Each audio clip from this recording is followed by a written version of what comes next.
Are you ready? No, man, can't sing, It's dead.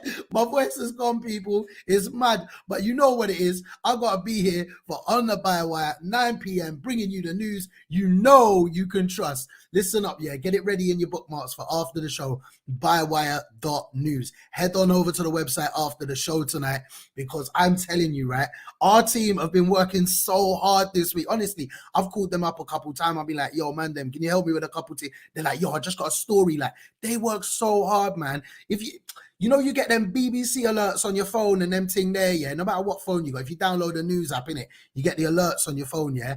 They're dead, bruv. They ain't bringing you nothing. They bring you click on it and it opens and it says, it gives you a headline and there's no story. It says updates coming. When you link up with bywire.news, yeah, and you click on a story, we give you a story, fam. We don't do none of this updates coming. We tell you what is going on right now. You get me? So bywire.news, download the download. I am Dan Lewis. This is On the Bywire. It is 9 p.m. It is Tuesday night, and we are bringing you the news you know you can trust. Easy. All right, last night was a vibe, Big up Claudia for coming through. Make sure you guys check out her latest article. I think that is a fantastic piece.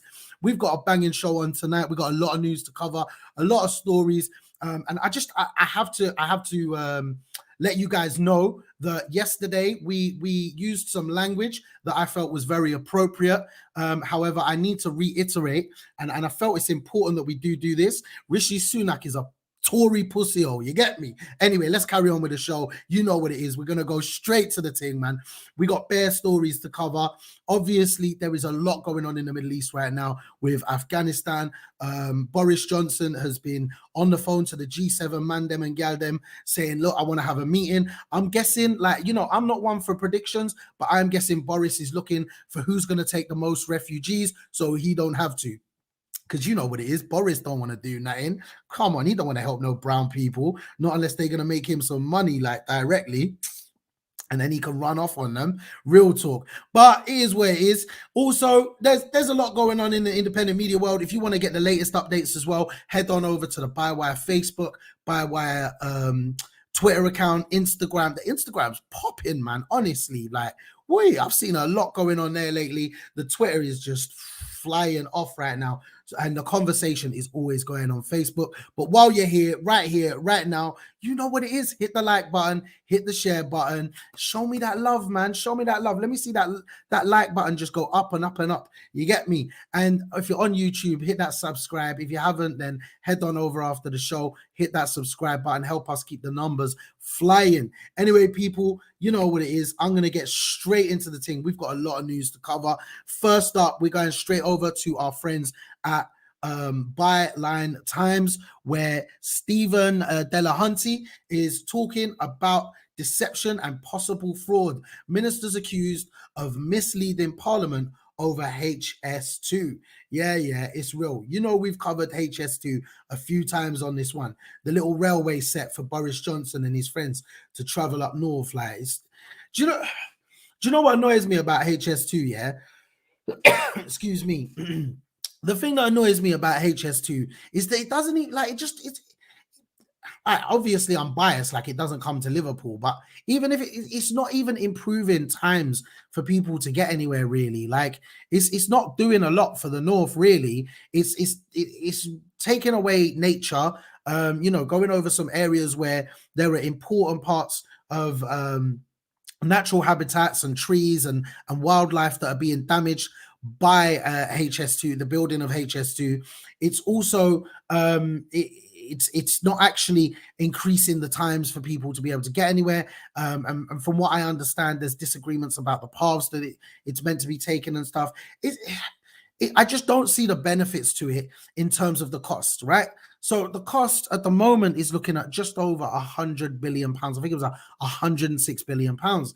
But now we're looking, it's looking at the suggestions are looking that it's going to soar to 142 billion pounds. Like, bruv, we've covered it on the show many times before, talking 84 million, under 100 million, right? Over 4 years, a year, right? So 400 milli over 4 years to end homelessness in the UK, right? But the government won't do that, but they will spend 142 billy on a railway set for Tories to run around and shoot up to the north half hour quicker. Like, come on, man, it's dead out here. Anyway, listen, Byline have been looking into this one. It's an exclusive. Big up the team at Byline, always getting the exclusives out here, especially showing up the Tories for what they are, corrupt. Well, you know. Anyway, right. So basically, what's happened is Labour Lord Tony Berkeley has written to the Cabinet Office Secretary Simon Case last week after he failed to respond to a letter sent in July requesting that Case investigate claims that ministers have failed to comply with the ministerial code by misleading Parliament. Now, it includes the allegations of a certain part of the code that had been broken to give accurate and truthful information to Parliament, or knowingly misleading Parliament. And also failing to be as open as possible with Parliament and the public, refusing to provide information only when disclosure would not be in the public interest. Now, as far as I'm concerned, regarding HS2, it's a railway, it's for the public, right? It might not be publicly owned, but at the end of the day, the public use the railway, public transport. It's the whole thing. You get me? So everything is in and of the public interest.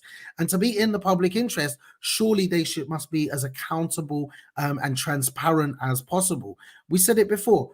Politicians constantly talk about being the most transparent government, being the most, they love doing this thing in it with their hands. We will be transparent. Anyway, we will be transparent. We will be accountable. But time and time again, politicians prove that they are none of the above. Now, basically, looking at the whole thing, originally they were looking at the contracts could rise up to, I think it was around 50 billion it was meant to start at. Then it went up to 84 billion, 106 billion. Like, we're already in the billions when the thing hasn't even, the thing hadn't even been made yet, right? And they were talking billions. And now we're at 100 billion. It is crazy. And the fact that the government are getting away with this, it's gone and gotten royal assent. So when something goes through Parliament to be agreed, it has to go through the Queen, and she has to be like, yes, I think that's absolutely brilliant, and signs it off. She's done that, but she does that on the basis that these rules that I mentioned before, where things are transparent and that Parliament has not been lied to, that has been kept to. Where and it's not the first time Boris's government or the Tory government have done this. Yeah, that they've lied, and the Queen's ended up signing stuff off that maybe she could have actually disagreed with. Maybe the Queen should start reading stuff before she signs it. I don't know. You know what I mean? Like, I don't know. Surely she has people that can do that. She has a lot of our money. Do you get me? But anyway, listen. There's been a lot looking into this. The BBC, Byline Times have obviously taken this all the way, gone straight into the thing, and it's looking at phase one. Basically, they're looking at its budget forecast could have a £6 to £7 billion gap. How do you get a £6 to £7 billion pound gap? Like, that's, see me, yeah, when I'm budgeting for my bills at the end of the month, like, I'm like, maybe £5 here, £5 there. Do you know what I mean? Like, oh, little £5, done no scratch card and that. These lot are talking billions, my done. Do you think? And they're not bothered about getting people homes. 400 milli over 4 years, but £6 to £7 billion gap. It is mad. Like, the fact that it started at 55 and it's doubled to 100 billion and now looking at tripling to close to 150 billion is just unbelievable. These kind of figures are unacceptable, and the government need to be accountable when they're talking about these figures. The reason why they do this, though, right, let's be honest, and the reason why the media seem to phase over these figures, the mainstream media seem to phase over these figures as if they don't matter, as if it's just a large amount of money that the government deal with, is because they don't want you to imagine that kind of money in relation to your life. That's government money. That's okay. No, it's not. It's your money, right? That is your money. And you know where that money goes? Into the pockets of private companies, people who are making profit out of these things, yeah? And then when the railway is built, they're going to overcharge you for the ticket them, innit, yeah? When you want to get a ticket on them, man's getting too much out of it. I get angry about this HS2, but when you want to get a ticket on there, they're like, oh yeah, £500 for one-way ticket, my done, bruv. Man needs to lubricate and Real talk. But yeah, check out Byline Times. This is a really in-depth piece. There is so much of the article that I haven't even covered in my little rant there, but definitely head on over to Byline. Check that one out. Now, over to some good friends of ours, those beautiful, lovely people. I think they're based in Bristol, but they cover international news. It is our good friends at The Canary, who have been covering the story about the burqas that are outside 10 Downing Street right now. Boris Johnson has refused to meet the Gurkhas on hunger strike. Now, if you don't know who the Gurkhas are, they are like the elite of soldiers, of like military, and they got employed in by the British government to help out with the previous wars and military operations in the UK. However, what's happened over time is that these soldiers, the Gurkhas, I think I said burqas, sorry, my apologies if I did, the Gurkhas, the Gurkha veterans are now on a day 10 of a hunger strike over their pensions. And they are basically saying that they want the same pensions as other veterans. They were doing the same work, if not in some cases, very, very, let's say, special or high intelligence kind of work, because these are elite fighters, right? Now, man's not into violence and all them thing there, but I know an elite fighter when there's an elite fighter, you get me? Anyway, they've done what they've done. And what they're doing is they're calling for equal pensions for Gurkhas who retired before 1997, but are not eligible for a full UK Armed Forces pension.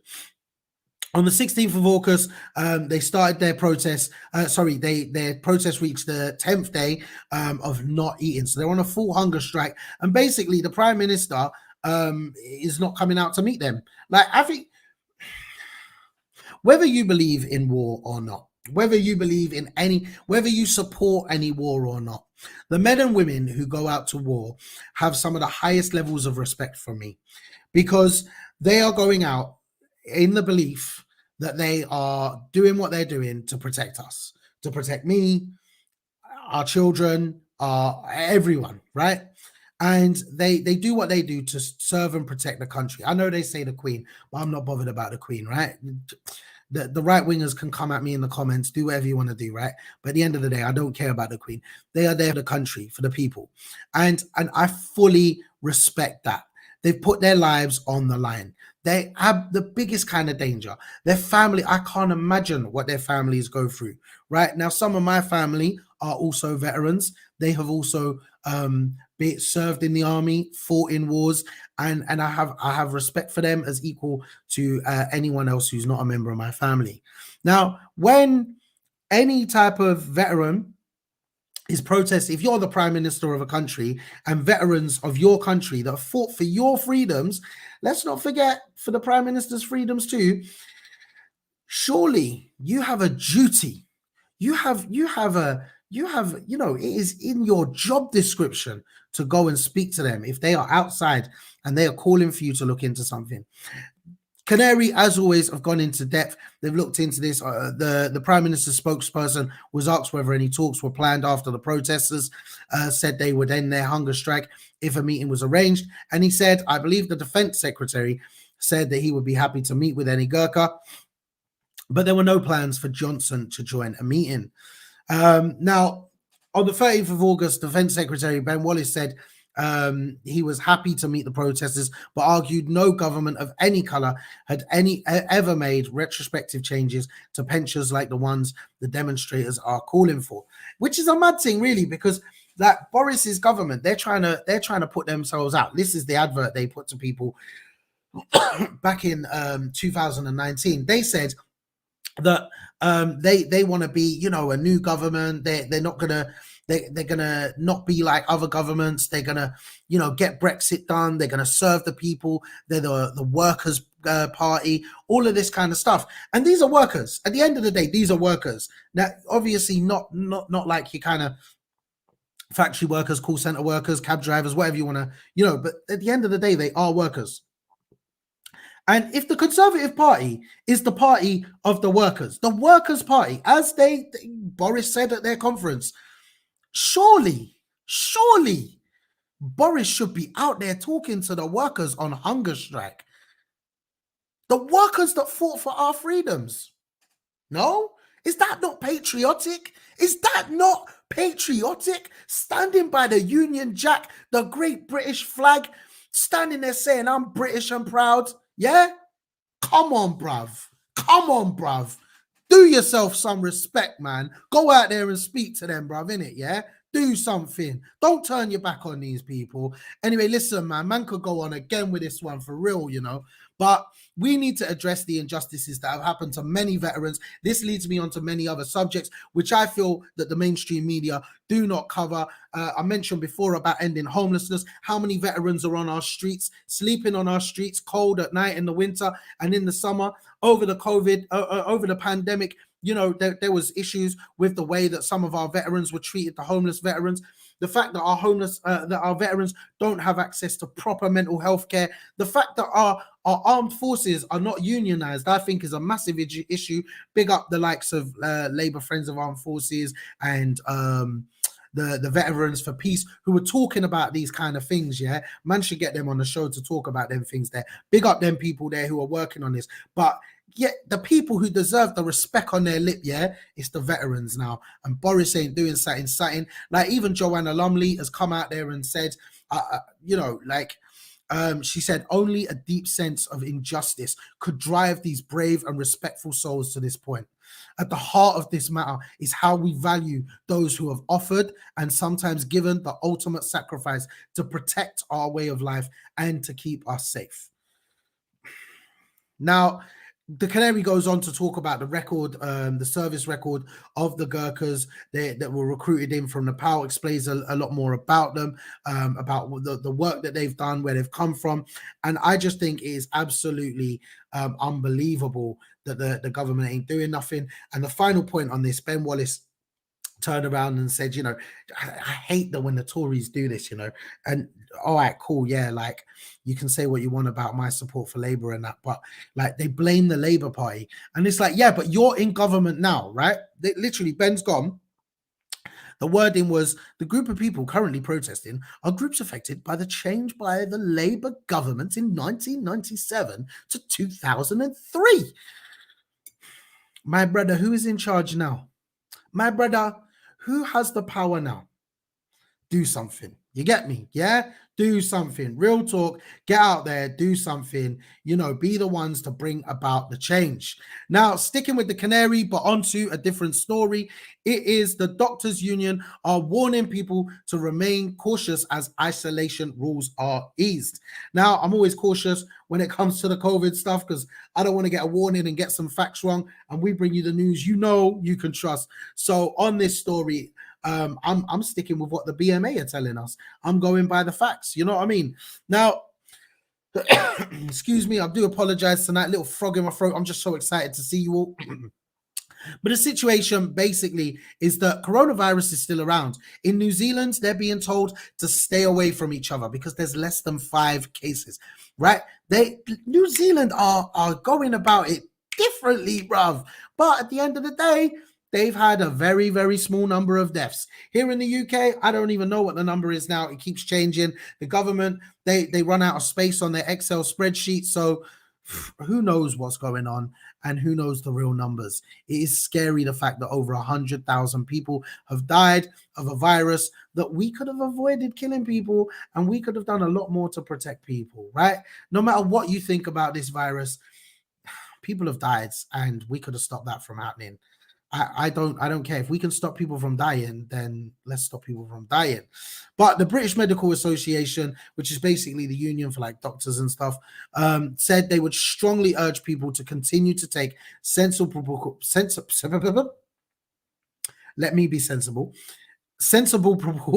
I can't say that. Sensible precautions as new guidance came into effect, meaning that the double jabbed who are contacts of a person who tests positive for COVID-19 no longer have to isolate unless they have symptoms. But the relaxation of rules, which came into effect on Monday, basically mean that people are advised to take a PCR test if they are a contact of a positive case, but they are not required to by law. So it's all a bit vague. And basically, the BMA, if you do check them out on Twitter, the BMA, it's very simple. They've done a full fact sheet, link to a website where you can look into their advice. But what they're saying is, look, listen, take precautions. If you've been near someone who's had COVID, check if you've had symptoms, wait a few days, do a test, do everything to make sure you're safe, because there are chances that you can still carry the virus and then pass it on. The people in your house, if you're traveling, try and stay distant from people, all of these kind of things. Just take precautions. Don't forget to continue washing your hands. I remember back in the day, was it the bird flu, when they used to say, catch it, burn it, kill it. Oh, remember that? And they made the song, catch it, burn it, kill it. Keep on with them things, in it, yeah? At the end of the day, it's kind of like common decency, really, isn't it? Like, as a man, I've been in many environments where I see people not washing their hands. Right? That's why you don't eat the nuts in the pub. Trust me. Never take the free food. When you go to the buffet, use the tongs, in it, yeah? Take a little antiseptic now. But listen, right? On a real talk, just take the precautions. Listen to what the BMA have got to say. I think it's great that the Canary are echoing what's been written here. And they're talking about, there needs to be greater efforts to increase vaccine uptake in the population, especially amongst younger adults and eligible adolescents, as well as revisiting policies to make infection control measures mandatory again in public settings. Because at the end of the day, it's a free-for-all out there. Everyone's doing what they want. I've been out a few times over the last few weekends since the wider restrictions have been released, and people are having a good time. Respect to the people who are having a good time, but at the end of the day, have a good time and be safe. Catch it, burn it, kill it, wash your hands. You don't know. Man, I'll make a song about it for you next week. Moving over now to Open Democracy. I love these guys. Yes, Martin Williams at Open Democracy. The UK government rejected more than 32,000 Afghan asylum seekers. Catch a bit of my coffee there, and let's get into the story. Excuse me, ladies and gentlemen. But yeah, you know what it is. Don't let the brown face in. You know that thing? Is it The Simpsons or Family Guy where you got the picture on the immigration? Terrorist or okay. Yeah, it's real, people. It's real. Like, that's how I feel when I go through any type of check. Like, I'm like, how white can I look right now? Put myself in a man bun. I look like one of them hipsters with a tan. You get me? I'm dead. Don't just allow me.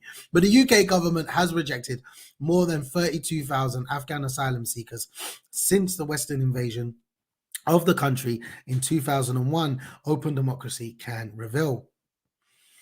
Of 65,000 initial decisions, almost half were rejections, although some were later reversed after appeals.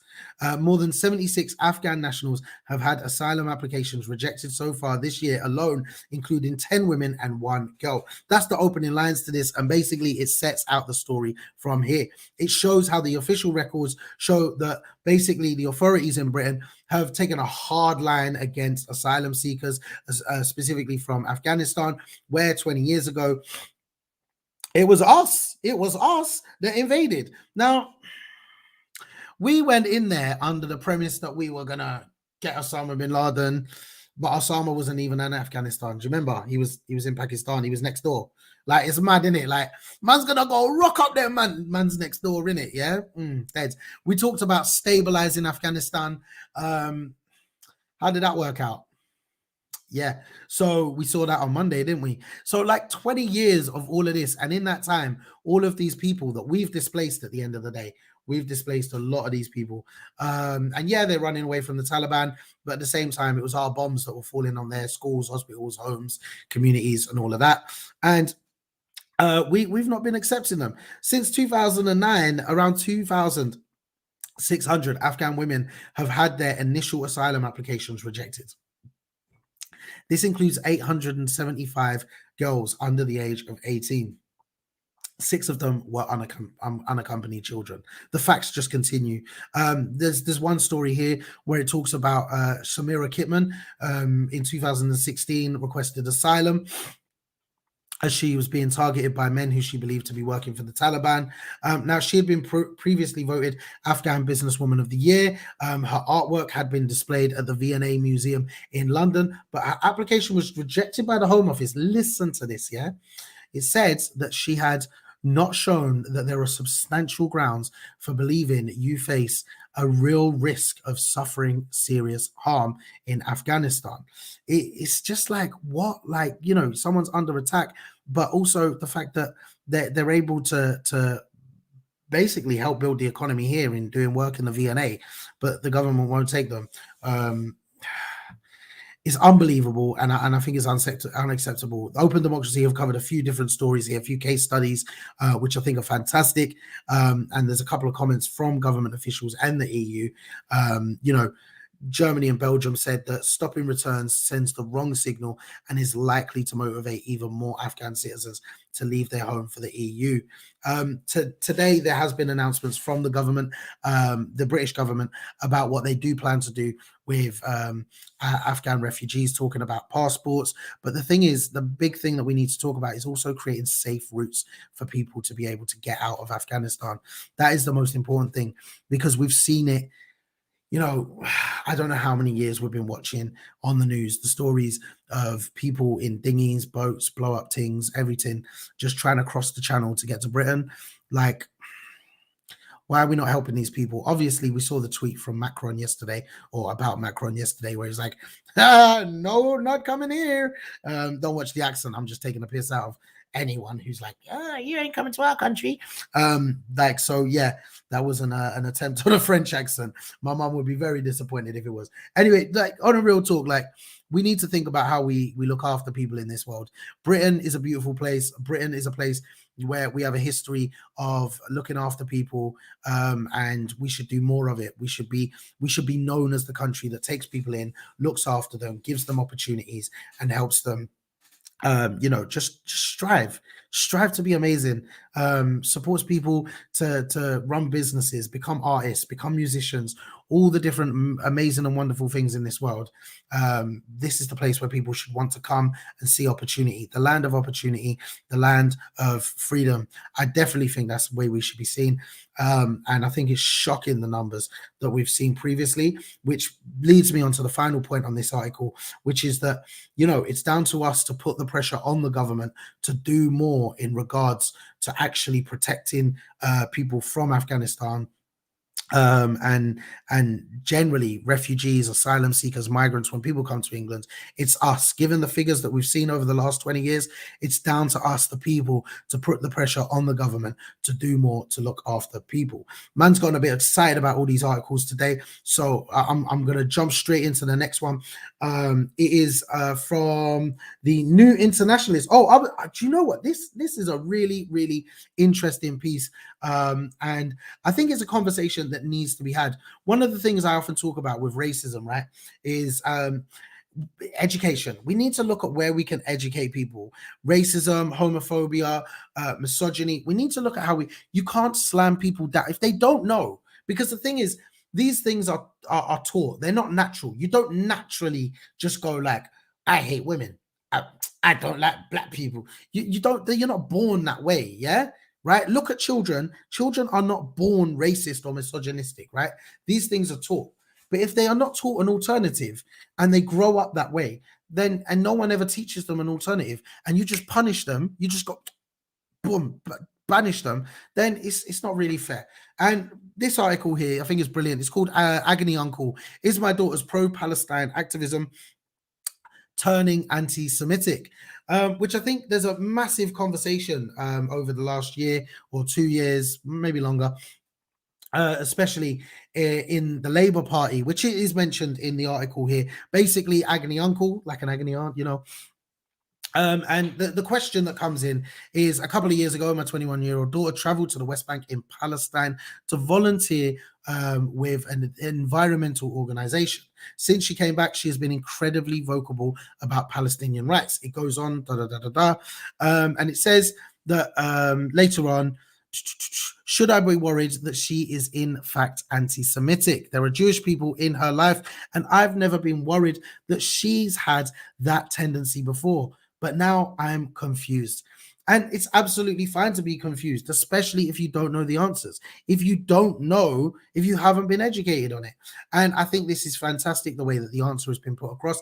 I think this article just needs to be shared everywhere. In fact, just so that I can help all of you do the same thing, I'm going to bang it in the comments right now so that you guys can share it as well. I'm going to make sure to share it on my Twitter as well after the show. It doesn't seem to want to share. There we go. It's shared. So basically what they're saying is this is about education. It's about understanding that this conversation is colored by suspicion and resentment. And, you know, like it refers to in Germany in 2019, there was a parliamentary resolution that falsely equated boycotting Israel with anti-Semitism is having a chilling effect on solidarity with Palestine. Talks about in Britain, the supporters of Jeremy Corbyn couldn't help but see some of the accusations of anti-Semitism against his Labour Party as coming in bad faith. And they found that the left was characterized by anti-Semitism vexing, especially given the rights weak record on anti-racism. It's fantastic. It goes into all of the detail of many of the issues that we see here in Europe, but also outside of Europe, and basically leads on to the fact that, you know, we have got to be conscious when talking about the issue of Palestine, free Palestine, by the way. We have got to be conscious of the anti-Semitic tropes and the fact that they have no place in society, any society, anywhere, and we must challenge them. Racism, anti-Semitism, we must challenge it, right? Challenge it first off and educate where possible. And I'd like to refer just on this point back to Keir Starmer back in early 2020 when Rebecca Long Bailey shared an article by where Maxine Peake was being interviewed, and there was what was seen as an anti-Semitic trope. I'm not sure on the details right now, but Maxine did apologize about what she said, because she saw how it's an anti-Semitic trope. What she said is used as an anti-Semitic trope, and she needed to she needed to look at that, and she's gone away and she's educated herself, right? Keir Starmer could have used that as a perfect opportunity within the Labour Party, especially given the history of what's gone on over the last 5 years, to sit down with Maxine and have a conversation, stream it online or get it on TV and have a conversation about anti-Semitism and how we need to be careful not to feed into these tropes, because they are hurtful, they are damaging, and they are scary, especially obviously for the communities they affect, which by and large obviously is the Jewish community. But then once we educate each other, we can build a better world, right? Once we educate each other, we then have the opportunity to build a better world. Having a go at someone and calling them whatever. We saw it, Gordon Brown, when he had that interview during the 2010 election, I think it was, and he called that woman a bigot up in Rochdale, was it? That didn't help anything, did it? Well, she's a bigot. That doesn't help, just calling someone a bigot. If he stops and he said, hold on a minute, I think we need to have a conversation about your views here, because you're just having a go at one group of people without any facts or evidence. So I'm going to leave that one there. I hope you guys check this out. I think it's a fantastic piece. Big up Agony Uncle in the New Internationalist for putting that one out there. And on to our big piece. Listen, people, Black lives still matter. Yeah.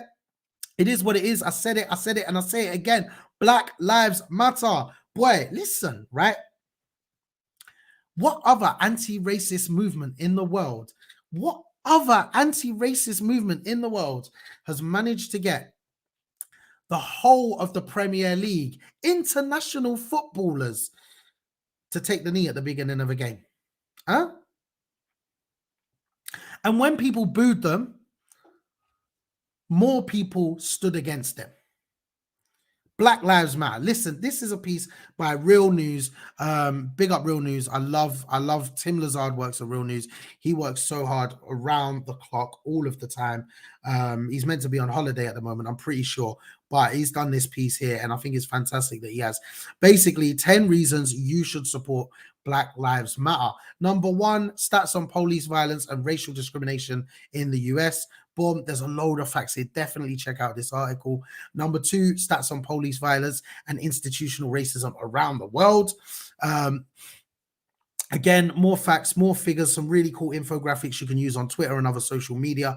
Number 3, microaggressions, individual racism and damaging outcomes. It goes on and on and on. It talks about education. It talks about the ways in which we can get involved as well in these situations. It doesn't just cover the USA. It doesn't just cover international. It also covers the UK as well. The fact that it covers other ethnic minority groups, the fact that BLM and other movements are inspiring the reckonings with movements from the past, and it mentions some of those movements as well. This is a really, really interesting factual piece that I think needs to be shared far and wide. Also, it is a part of a global and peaceful civil unrest.